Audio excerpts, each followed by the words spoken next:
మీరు 2002లో వాజ్పేయి గారు చేసిన తీర్మానానికి మీరు కట్టుబడి ఉన్నారా లేదా, లేదా మీరు జమ్మూ కాశ్మీర్లో లేకపోతే సిక్కింలో 2011 జనాభా ప్రాతిపదికన ఏదైతే నియోజకవర్గాల పునర్విభజన చేసిందో ఈ రోజు 2011 కానీ లేకపోతే 2026లో జనాభాను లెక్కించి ఆ ప్రాతిపదికన నియోజకవర్గాల పునర్విభజన చేస్తే మన ప్రాతినిధ్యము 19% పడిపోయి మన అవసరం లేకుండానే, మన ప్రాతినిధ్యం లేకుండానే, మన ఓట్లతో సంబంధం లేకుండానే కేంద్రంలో ప్రభుత్వం ఏర్పడే పరిస్థితులు ఉన్నాయి.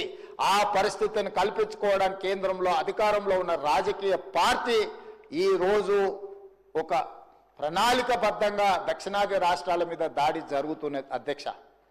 అందుకే ఈ ఆందోళనకరమైన నేపథ్యంలో తెలంగాణ రాష్ట్ర ప్రభుత్వం రాజకీయాలకు అతీతంగా అందరికీ నేను విజ్ఞప్తి చేస్తున్నా, మీరందరూ మనమందరం కలిసికట్టుగా కేంద్ర ప్రభుత్వంతో మాట్లాడదాం, కేంద్ర ప్రభుత్వంతో చర్చలు చేద్దాం.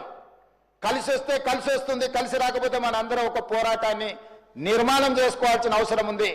అందుకే తెలంగాణ రాష్ట్రంలోనే స్పష్టంగా అన్ని రాష్ట్రాలకు విజ్ఞప్తి చేసిన ఈ వేదిక మీద నుంచి కూడా కేరళ, తమిళనాడు, పుదుచ్చేరి, ఆంధ్రప్రదేశ్ అండ్ కర్ణాటక ముఖ్యమంత్రులకు నేను విజ్ఞప్తి చేస్తున్నా, తొందరలోనే మా బట్టి విక్రమార్క గారు, అదేవిధంగా జానారెడ్డి గారు, కేశవరావు గారి నేతృత్వంలో తెలంగాణ రాష్ట్ర ప్రభుత్వం దీనికి సంబంధించి అన్ని రాజకీయ పార్టీలు, ప్రభుత్వాలు, ప్రజా సంఘాలతో సమావేశాన్ని ఏర్పాటు చేయబోతుంది.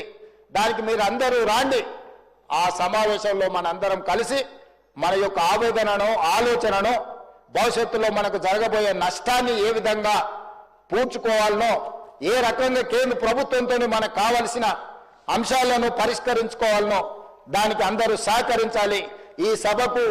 ఈ సభలో ఉన్న సభ్యులందరినీ సంపూర్ణంగా ఈ తీర్మానానికి మద్దతు పలికి రాజకీయాలకు అతీతంగా తెలంగాణ రాష్ట్రం రాజకీయ పార్టీలు, ప్రజా ప్రతినిధులు అందరూ కూడా మనం కలిసికట్టుగా ఉన్నామనే సందేశాన్ని కేంద్ర ప్రభుత్వానికి ఇవ్వాలి.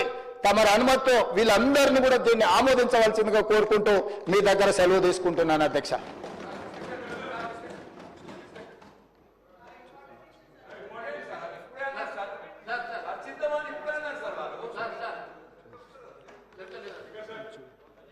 Resolution moved.